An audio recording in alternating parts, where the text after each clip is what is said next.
Good morning, students. Today I will revise you the second chapter of geography, which is come in your second monthly exam. So, students,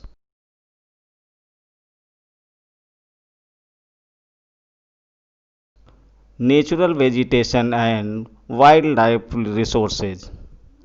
भूमि, मृदा, जल, प्राकृतिक वनस्पति और वन्य जीवन संसाधन. In a small village in Tanzania, Africa, Mamba gets up very early in the morning to fetch water. Tanzania जो कि अफ्रीका में है कि एक छोटे गांव में माम्बा पानी लाने के लिए प्रातः शीघ्र उठती है. She has to walk a long way and returns after a few hours. उसे बहुत दूर जाना पड़ता है और वह कुछ घंटों के बाद लौटती है. She then helps her mother in the house and joins her brothers in taking care of their goats. All her family owns is a piece of rocky land around their small hut. इसके उपरांत वह घर के कार्यों में अपनी माँ का हाथ बटाती है और अपने भाइयों की बकरियों की देखभाल में मदद करती है. उसके पूरे परिवार के पास उनकी छोटी झोपड़ी के चारों ओर चट्टानी भूमि का एक भाग है. Mamba's father can barely grow some maize and beans on its after toiling hard. This is not enough to feed their family for the whole year. Mamba के पिता कठिन परिश्रम के बाद मात्र कुछ मक्का और सेम ही उगा सकते हैं. फिर भी यह उनके परिवार के साल भर के खाने के लिए पर्याप्त नहीं है. Fetter lives in the heart of the sheep rearing region in New Zealand, where his family runs a wool processing factory. Peter New Zealand के भेड़ पालन प्रदेश के मध्यवर्ती भाग में रहता है, जहां उसका परिवार ऊन प्रक्रमण करने का कारखाना चलाता है. Every day when he returns from school, Peter watches his uncle taking care of their sheep. प्रतिदिन जब पीटर स्कूल से लौटता है, वह अपने चाचा को अपनी भेड़ों की देखभाल करते हुए देखता है. Their shipyard is situated on a wide grassy plain with hills in the far distance. It is managed in a scientific way using the latest technology. Peter's family also grow vegetables through organic farming. उनका भेड़ों का बाड़ा कुछ दूर पर पहाड़ियों से लगे हुए एक विस्तृत घास के मैदान पर स्थित है. वहाँ नवीनतम प्रौद्योगिकी का उपयोग करते हुए एक वैज्ञानिक विधि से इसका प्रबंध किया जाता है. पीटर का परिवार जैविक कृषि द्वारा सब्जियां भी उगाता है. Mamba and Peter stay in two different parts of the world and lead very different lives. This difference is because of the differences in the quality of land, soil, water, natural vegetation, animals and the uses of technology. Mamba और Peter विश्व के दो विभिन्न स्थानों में रहते हैं और उनके जीवित करने में बहुत अंतर है।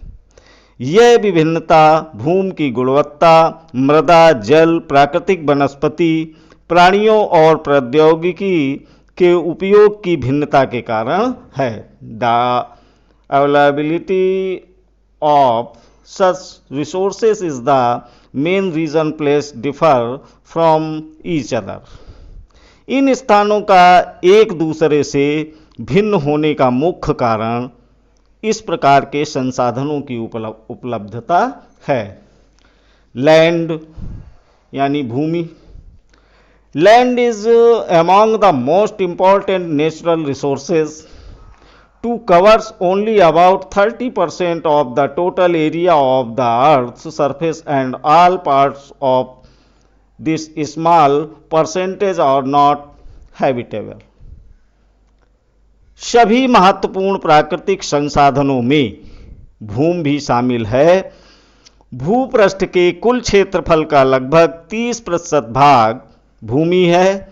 यही नहीं, इस थोड़े से प्रतिशत के भी सभी भाग आवास योग्य नहीं हैं। The uneven distribution of population in different parts of the world is mainly due to varied characteristics of land and climate. मुख्यतः भूमि और जलवायु के भिन्न भिन्न लक्षणों के कारण विश्व के विभिन्न भागों में जनसंख्या का वितरण असमान पाया जाता है।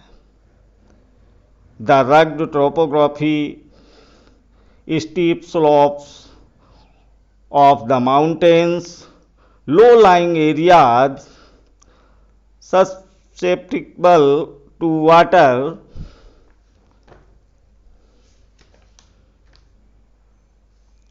logging desert areas, thick forested areas are normally sparsely populated or uninhabited. Plains and rivers valleys offer suitable for land for agriculture. Hence these are the densely populated areas of the world. ऊबड़ खाबड़ स्थलाकृति, पर्वतों के तीव्र ढाल, जलाक्रांत, संभावित निम्न क्षेत्र, मरुस्थल क्षेत्र एवं सघन वन क्षेत्र सामान्यतः विरल और निर्जन हैं। उर्वर मैदानों और नदी घाटियों में कृषि के लिए उपयुक्त भूमि उपलब्ध है, इसलिए ये स्थान विश्व के सघन बसे क्षेत्र हैं। लैंड यूज, भूमि का उपयोग। Land is uses for different purposes such as agriculture, forestry, mining, building houses, road and setting up of industries. भूमि का उपयोग विभिन्न कार्यों के लिए किया जाता है, जैसे कृषि, वानिकी, खनन, सड़कों और उद्योगों की स्थापना। This is commonly termed as land use. Can you list out the different ways in which Mambas and Peters families use their land? साधारणतः इसे भूमि उपयोग कहते हैं। क्या आप माम्बा और पीटर के परिवारों के भूमि उपयोग के विभिन्न तरीकों की सूची बना सकते हैं? The use of land is determined by physical factors such as topography, soil, climate, minerals and availability of water. Human factors such as population and technology are also important determinants of land use pattern. भूमि का उपयोग भौतिक कारकों द्वारा निर्धारित किया जाता है, जैसे स्थलाकृति, मृदा, जलवायु, खनिज और जल की उपलब्धता। मानवीय कारक जैसे जनसंख्या और प्रौद्योगिकी भी भूमि उपयोग प्रतिरूप के महत्वपूर्ण निर्धारक हैं। Land can also be divided on the basis of private land and community land. स्वामित्व के आधार पर भूमि को निजी भूमि और सामुदायिक बांटा जा सकता है। Private land is owned by individual pairs. Community land in owned by the community for common uses like collection of fodder, fruits, nuts or medicinal herbs. निजी भूमि व्यक्तियों के स्वामित्व में होती है, जबकि सामुदायिक भूमि समुदाय के स्वामित्व में होती है। सामान्य रूप से इसका उपयोग समुदाय से संबंधित व्यक्तियों के लिए किया जाता है, जैसे चारा, फलों, नट या औषधि बूटियों को एकत्रित करना। These community lands are also called common property resources. इस सामुदायिक भूमि को साझा संपत्ति संसाधन भी कहते हैं। People and their demands are very growing, but the availability of land is limited. जनसंख्या और उनकी मांग सदैव बढ़ती रहती है, लेकिन भूमि की उपलब्धता सीमित है। The quality of land also differs from place to place. People started encroaching the common lands to build up commercial areas, housing complexes in the urban areas, and to expand the agricultural land in the rural areas. स्थान के अनुसार भूमि की गुणवत्ता में अंतर होता है। लोगों ने सामुदायिक भूमि पर व्यापारिक क्षेत्र बनाने, नगरीय क्षेत्रों में घर बनाने और ग्रामीण क्षेत्रों में कृषि योग्य भूमि का विस्तार करने के लिए अनाधिकृत हस्तक्षेप करना शुरू कर दिया है। Today the vast change in the land use pattern also reflect the cultural changes in our society. Land degradation, landslides, soil erosion are the major threats to the environment because of the expansion of agriculture and constructional activities. आज भूमि उपयोग प्रतिरूप में व्यापक परिवर्तन हमारे समाज में सांस्कृतिक परिवर्तनों को दर्शाते हैं। वर्तमान में कृषि और निर्माण संबंधी गतिविधियों के प्रसार के कारण निम्नीकरण, भूस्खलन, मृदा अपरदन, मरुस्थलीकरण पर्यावरण के लिए प्रमुख खतरा हैं। सॉइल यानी मृदा।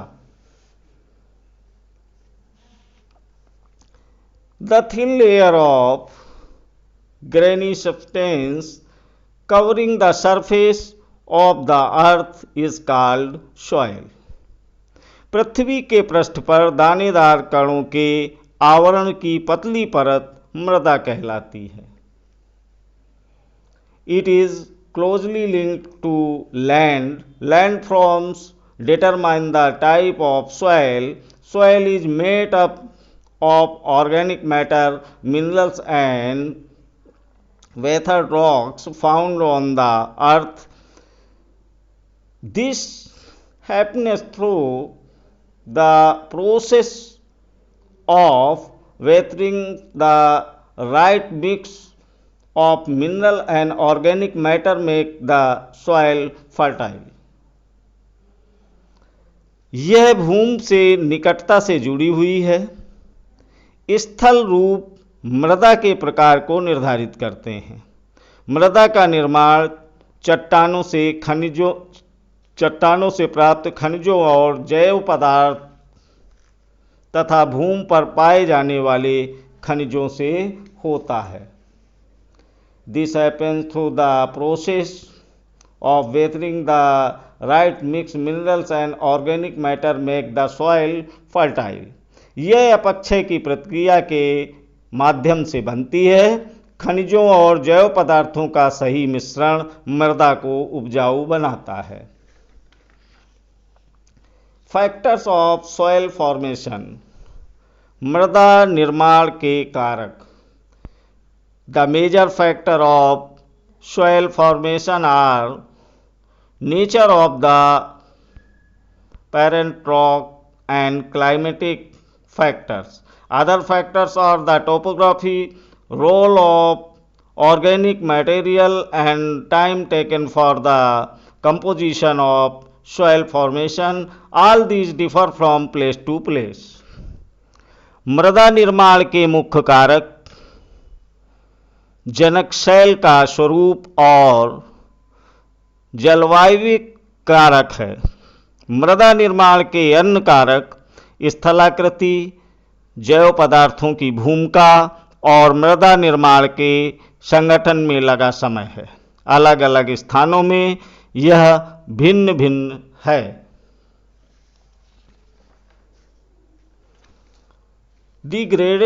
Degradation of soil and conservation measures, मृदा का निम्नीकरण और संरक्षण के उपाय। Soil erosion and depletion are the major threats to soil as a resource. मृदा अपरदन और क्षीणता मृदा संसाधन के लिए दो मुख्य खतरे हैं। Both human and natural factors can lead to degradation of soil. Factors which lead to soil degradation and deforestation, overgrazing, overuse of chemical fertilizers or pesticides, rainwash, landslides and floods. मानवीय और प्राकृतिक दोनों ही प्रकार से मृदाओं का निम्नीकरण हो सकता है। मृदा के निम्नीकरण में सहायक कारक वनोन्मूलन, अतिचारण, रासायनिक उर्वरकों और कीटनाशकों का अधिक उपयोग, वर्षा दोहन, भूस्खलन और बाढ़ हैं। Some method of soil conservation are, मृदा संरक्षण की कुछ विधियां निम्न प्रकार हैं। मल्चिंग, मल्च बनाना। द वेज ground between plants is covered with a layer of organic matter like straw. It helps to retain soil moisture. पौधों के बीच अनावरित भूमि जैव पदार्थ जैसे प्रवाल से ढक दी जाती है। इससे मृदा की आर्द्रता रुकी रहती है। Counter barriers, stone grass soil are used to build barriers along counters. Trenches are made in front of the barriers to collect water. समोच्च रेखाओं पर रोधिकाएं बनाने के लिए पत्थरों, घास, मृदा का उपयोग किया जाता है। रोधिकाओं के सामने जल एकत्र करने के लिए खाइयां बनाई जाती हैं। Rock dam, rocks are piled up to slow down the flow of water. This prevent gullies and further soil loss. यह जल के प्रवाह को कम करने के लिए बनाए जाते हैं। यह नालियों की रक्षा करते हैं और मृदा क्षति को रोकते हैं। टेरिस फार्मिंग यानी वेदिका farm. These are made on the steep slopes so that flat surfaces are available to grow crops. They can reduce surface runoff and soil erosion. चौड़े समतल सोपान और वेदिका तीव्र ढालों पर बनाए जाते हैं ताकि सपाट सतह फसल उगने के लिए उपलब्ध हो। इनसे पृष्ठीय प्रवाह और मृदा अपरदन कम होता है। इंटरक्रॉपिंग यानी बीच की फसल उगना। Different crops are grow in alternate rows and are sown at different times to protect the soil from rainwash. वर्षा दोहन से मृदा को संरक्षित रखने के लिए अलग अलग समय पर भिन्न भिन्न फसलें एकांतर कतारों में उगाई जाती हैं। काउंटर प्लाउइंग यानी समोच्च रेखी जुताई। Ploughing parallel to the counters of a hill slope to form a natural barrier for water to flow down the slope. एक पहाड़ी ढाल पर समोच्च रेखाओं के समांतर जुताई ढाल से नीचे बहते जल के लिए एक प्राकृतिक अवरोध का निर्माण करती है। Shelter belts. शेल्टर बेल्ट्स यानी रक्षक मेखलाएं। In the coastal and dry region rows of trees are planted to check the wind movement to protect soil cover. तटीय प्रदेशों और शुष्क प्रदेशों में पवन गति रोकने के लिए वृक्ष कतारों में लगाए जाते हैं ताकि मृदा आवरण को बचाया जा सके। Thank you.